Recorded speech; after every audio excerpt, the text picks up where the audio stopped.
It is Ryan here, and I have a question for you. What do you do when you win?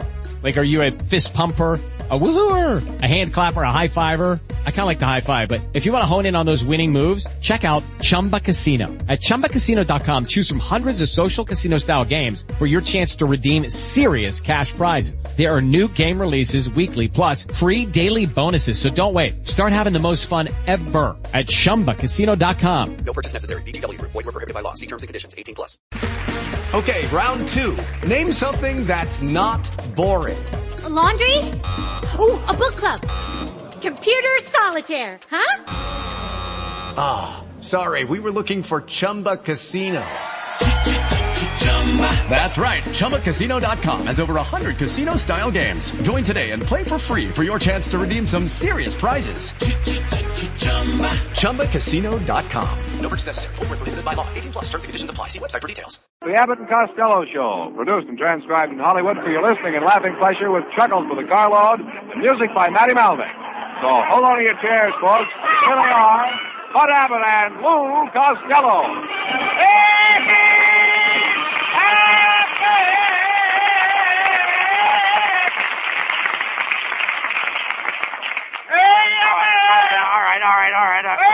All right, what's all the excitement about? What happened, Lou? Well, Uncle Mike discovered gold on his ranch.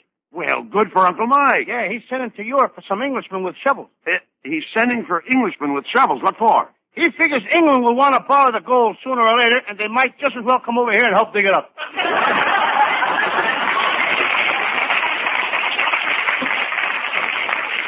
Oh, let's face it, Costello. Your Uncle Mike is a moron. Oh, no, he's not. No? He's going to be a great scientist someday. Right now, he's working on a new insecticide. He is? Yes. Last week, he got out his notebooks and locked himself in his laboratory with 10,000 mosquitoes. He released the mosquitoes and was going to write down the mosquitoes' behavior. Then what did he write? Nothing. He was so busy scratching, he didn't have time to write. Just as I thought. He's as big a nincompoop as you. No, he's not. Right now, he's crossing a rubber plant with a banana. What does he expect to get? A girdle you can slide into.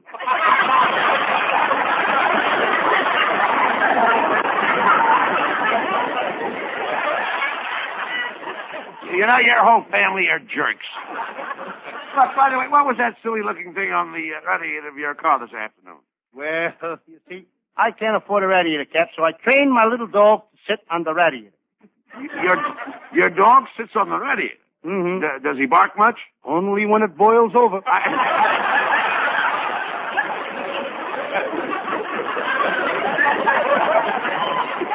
I gotta leave you now, Abbott. I got a job as a babysitter. You a babysitter? Yep. Babysitters are girls. Well, what's wrong with the man? My Uncle Jim Kelly was a sitter. He isn't around anymore, though. He isn't? What happened? While he was sitting, the warden pulled the switch. Oh, get him out.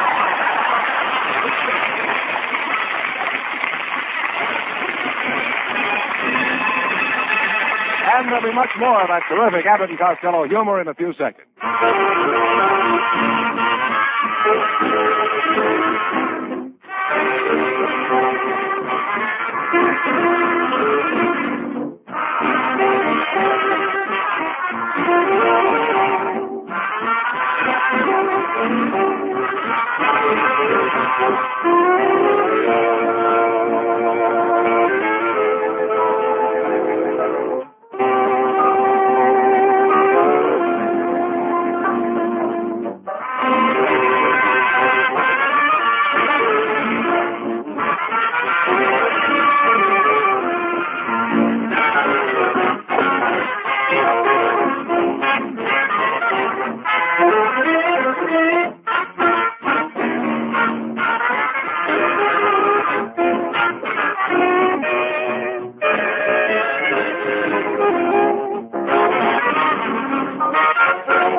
Take it easy. What are you so excited about? Calm down. What's the matter? I'm worried, Abbott. What do you mean? My Aunt May is in terrible shape. Well, what's the matter with her? She's got hallucinations. She thinks she's a taxi cab. She thinks she's a taxi cab? Yeah. Why doesn't Uncle Mike call a doctor? Why should he? She gets him to work faster than the Sunset Bus. How long has Uncle Mike and Aunt May been married, Lou? Well, it's just 20 years since they went on a honeymoon. Aunt May went to Niagara Falls, and Uncle Mike went to Miami. Wait a minute. You mean they weren't together on their honeymoon? No, Uncle Mike said that a honeymoon is the happiest time of your life, and why let marriage spoil it? Well, it's wonderful to think that your Aunt May and your Uncle Mike have been married for 20 years. Yeah. But really, Abbott, what's wonderful about it? Uncle Mike thought she loved him, but for the whole 20 years she hated him. Hated him like poison. And now they have 17 children. Wait a minute. If she hated him, why did they have 17 children? Well, it was her idea. She was just trying to lose him in the crowd.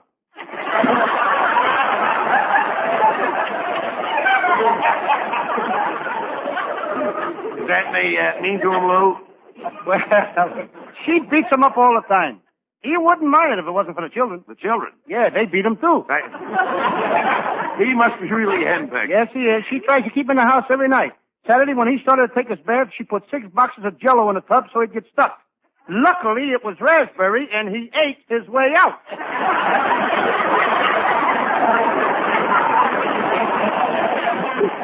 Well, they don't have a very happy home life, do they, Lou? No. Saturday night, Uncle Mike played pinochle all afternoon, and when he came home at 6 o'clock, there was no dinner on the table. Well, where was your Aunt May? Down at the bowling alley. She's down there 7 days a week. Well, that's a shame. Yep, Uncle Mike should have never got her that job setting pins. Well, look, wasn't your Uncle Mike married once before? Yeah, but his first wife passed away. Well, now, that's too bad. Uncle Mike had such a tough time collecting the insurance that sometimes he almost wishes she hasn't died. What did your Uncle Mike do before he got married, Lou? Well, he was quite a Romeo, Abbott. For 2 years, he carried a torch for a girl in Pennsylvania. He carried a torch for a girl in Pennsylvania? She was a coal miner, and it gets pretty dark in those tunnels. Didn't he ever work for a living? Sure, he had a job in a canned soup factory. He was in the chicken soup division. He was a dragger. Now, wait a minute. What are the duties of a dragger in a canned soup factory? Very simple. When a 1,000-gallon tank of hot water was ready, he'd drag a chicken through it. Well, it's no wonder your Aunt May fights with Uncle Mike. Yeah. You should have seen Aunt May Sunday night, Abbott. She was so mad at Mike that she said she was going to pack her suitcases and leave him forever. Now he's really worried. He is? Yep. She ain't even started to pack her suitcases yet. What a couple they are. Mike isn't a bad-looking guy, but I can't see what he ever saw in your Aunt May. She was very popular in Patterson when she was a young girl. She was? Yes, the Patterson Electric and Power Company voted her Miss Alternating Current of 1915.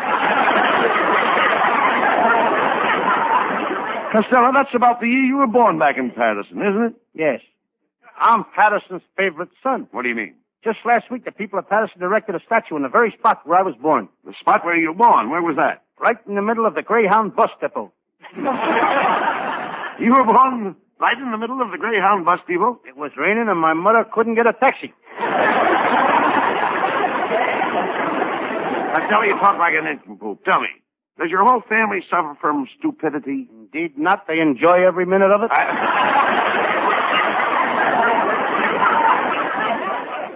Hey there, Costello. I want to talk to you. Mister, do I owe you any money? No. Mm-hmm. Did I ever give you a tip on any of my horses? No. Have you got a red-headed sister in Chicago? No. Okay, go ahead and talk to me.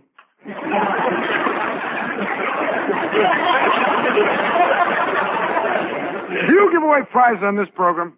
Can I win a refrigerator or something? Nope. Well, goodbye. I've got to go hurry over to the Gangbusters radio show. Last week I got $164 on that program. Wait a minute. Gangbusters don't give away anything. Oh, I forgot to tell you. I'm a pickpocket, too.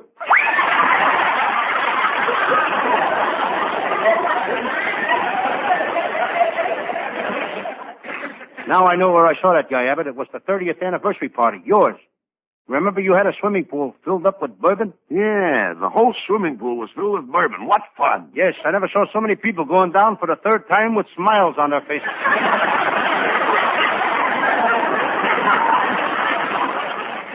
Well, never mind that. The whole town is talking about my anniversary party. Didn't my wife Betty look beautiful? I'm very proud of my wife. Every man in town was fighting over her, but I got her. Abbott, you didn't fight hard enough.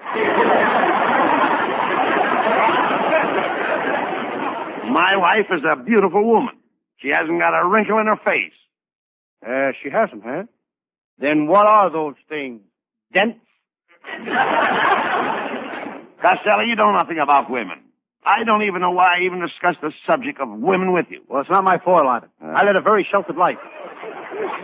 Then I met a lovely little redhead, and I learned about women from her. You did? I'll never forget our first date. We sat on the riverbank in the moonlight. She moved closer to me, then I moved closer to her. Then the moon went behind a cloud. Then it happened. Wow, she let me tighten the string on her ukulele. Didn't she kiss you, Lou? Yes. Did you like it? Oh, boy. How did it make you feel? How did it make me feel? Yeah. Did you ever stand on a hot buttered waffle and have somebody pour maple syrup down your spine?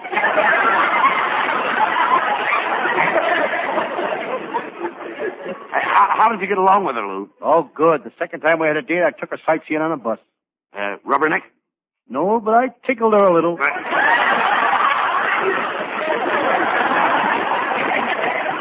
Hello, boys. Hey, look, Costello, it's our secretary, Viola Vaughn. Well, Viola Vaughn.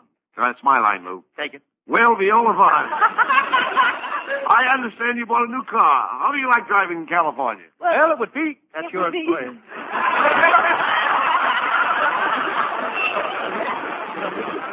It would be all right if it weren't for the pedestrians. What's wrong with the California pedestrians? Well, I was driving down here tonight, and one of them whizzed right past my windshield. The dirty coward was pole vaulting across the street. Sneaky devils, ain't they? Viola, why don't you take me for a ride down the beach tonight? I should say not. Costello, Viola's only kidding. She really likes you, but you've got to do something to show that you like her. That's right, Costello. Do something brave. Do something brave? Uh-huh. I know what I'll do. I'll join the army and help fight the British. But we're not fighting the British. That's all the better. That way nobody can get hurt. Costello, you know, you've been acting kind of queer lately. Wait a minute. Come to think of it, you're right, Viola. Yesterday afternoon, I saw him sitting up in a tree in Griffith Park. Costello, what were you doing up in that tree? Signing autographs? Signing autographs. Yes, the robins thought I was Woody Woodpecker.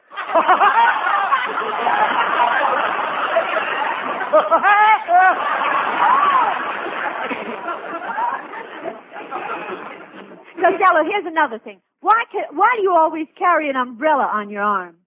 Why don't you get a girl on your arm? You know, a girl is much nicer than an umbrella. Oh, I don't know, kiddo. When you're through with a girl, can you fold her up and hang her in a closet?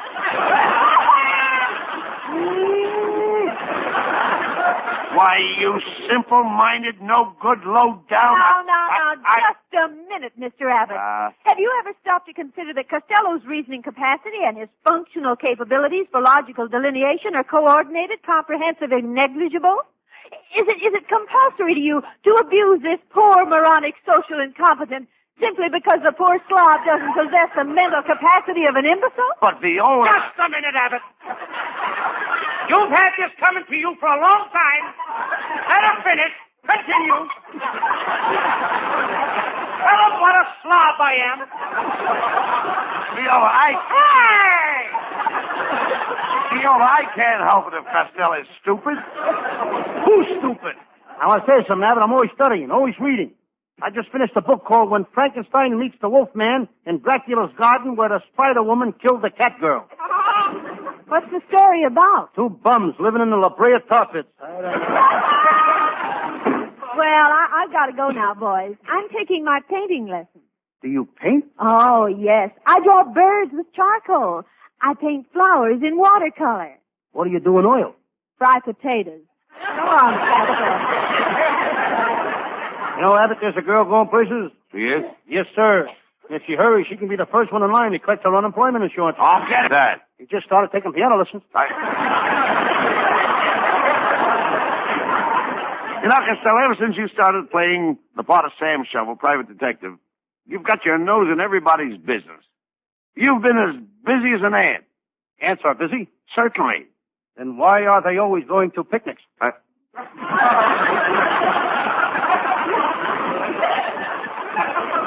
Will you talk sense?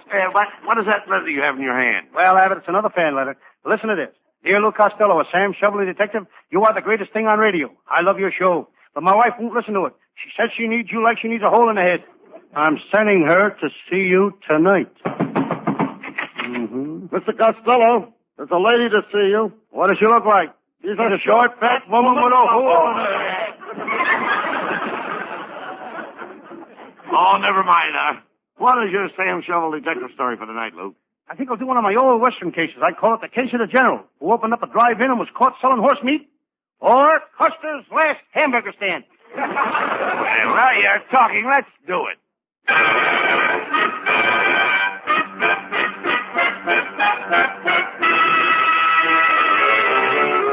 I'm Sam Shovell, private detective. I remember my first case. Three-eyed Maxie the murderer. He had 3 eyes. He was the only man in the world with 20/20/20 vision. And there was my second case. Terrible Tony, the toughest gangster in Los Angeles. He was a bronze giant with muscles of steel and an iron fist. I had to shoot him. May he rust in peace.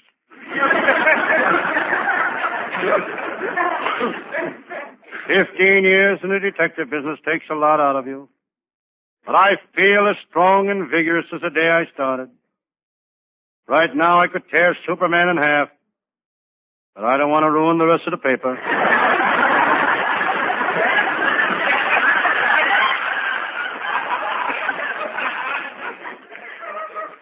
I feel kind of thirsty.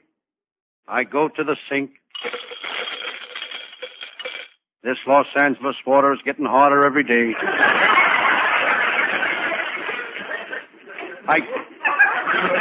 I glance out of my window. There's the headquarters of the Republican Club. On the window there's a sign, GOP. I just found out what GOP means. Gone out permanently.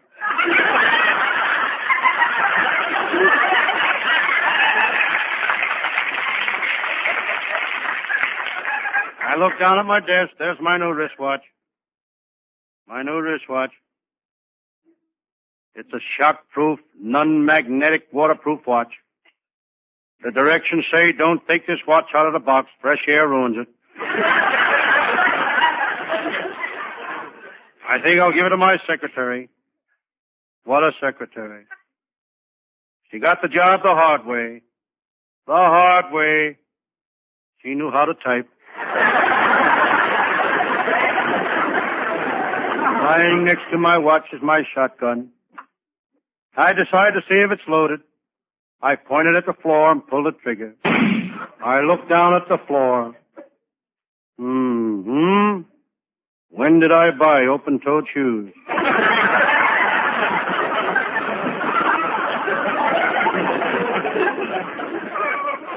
I reach in my coat pocket. Here's a wallet I found last night. I hope I can find the owner. I check to see what's in the wallet. Here's a card. If found, return to Mr. Nichols, Del Mar Hotel. Here's a driver's license issued to Mr. Nichols, Del Mar Hotel. Here's a birth certificate with the name Nichols. Here's the pink slip for a new Hudson sedan issued to Mr. Nichols, Del Mar Hotel. Well, here's $600 in cash. Looks like I'll have to keep the money. Serves that guy right. He should carry some identification.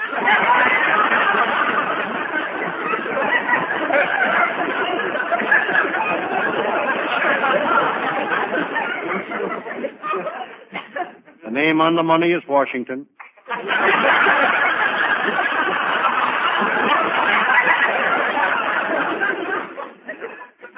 Now, let me see. Oh, yes. It's about time for my pal, Lieutenant Abbott of the Homicide Squad, to show up. Abbott had a pretty tough week chasing crooks. Monday night he was held up on Main Street. Tuesday night he was held up on Broadway. Wednesday night he was held up on Sunset Boulevard. If Abbott would stay out of those saloons, he wouldn't need anybody to hold him up.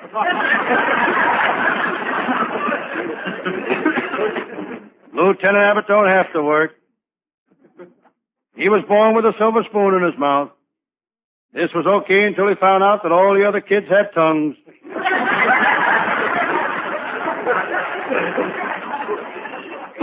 It's not easy to be born with a silver spoon in your mouth. Up to the time Abbott was 19, all he could say was Rogers Brothers, 1847.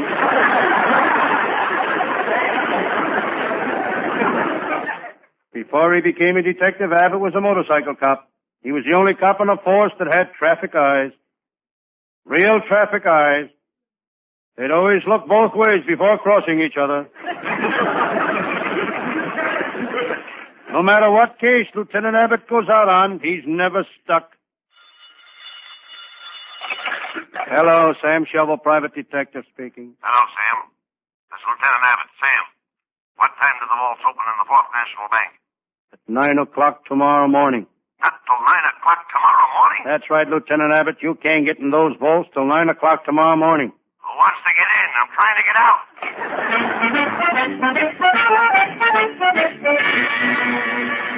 Suddenly, my door opened. Sam Shovell. It was my pal, Lieutenant Abbott. He was scared to death. He was perspiring.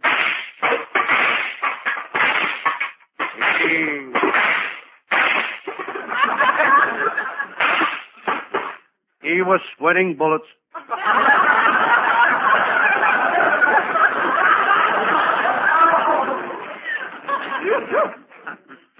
Lieutenant Abbott, how'd you get out of that bank vault? Sam, I'll tell it to you all in a nutshell. Can't you tell it to me here? I don't think we'd both fit in a nutshell. Sam, I've been working on a series of bank burglaries. Monday night, the Kelly gang held up the First National Bank. Tuesday, they held up the Second National Bank. Wednesday, they held up the Third National Bank. So tonight, I was waiting for them at the Fourth National Bank. And you caught them? Nah. Tonight, they held up the First National Bank again. But enough about myself. Enough about my trouble, Sam. Sam, you don't look good. What's the matter? I didn't get any sleep last night, Lieutenant. A burglar climbed into my bedroom window and made me get out of bed. I stood there shivering in my long underwear. Why didn't you holler for help? He had a gun, and I was afraid to open my trap.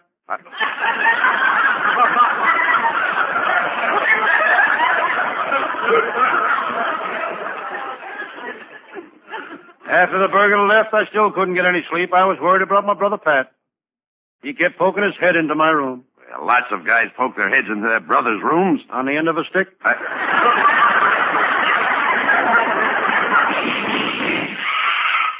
Sam, did you hear those shots? They came from the office next door. Who runs that office next door? An organization called the American Society of Patriotic Americans for the Preservation of Freedom in the United States of all and for all patriotic Americans. What do? They're foreign spies.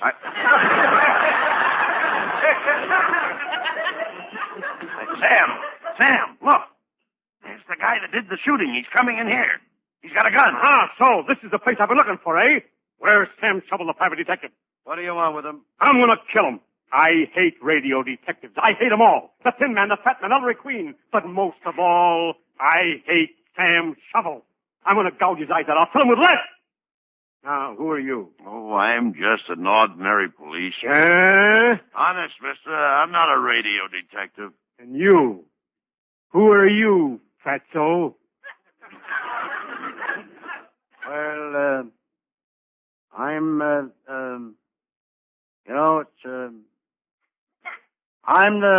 don't stand there, Rabbit. Hand me my cookbook. Cookbook? Who are you? Don't you recognize me? Mary Margaret McBride. Oh, so you're the one that gives out those recipes, huh? Mm-hmm. Well, if there's anything I hate worse than radio detectives, it's those recipe programs. I'll kill them all. I'll kill them like a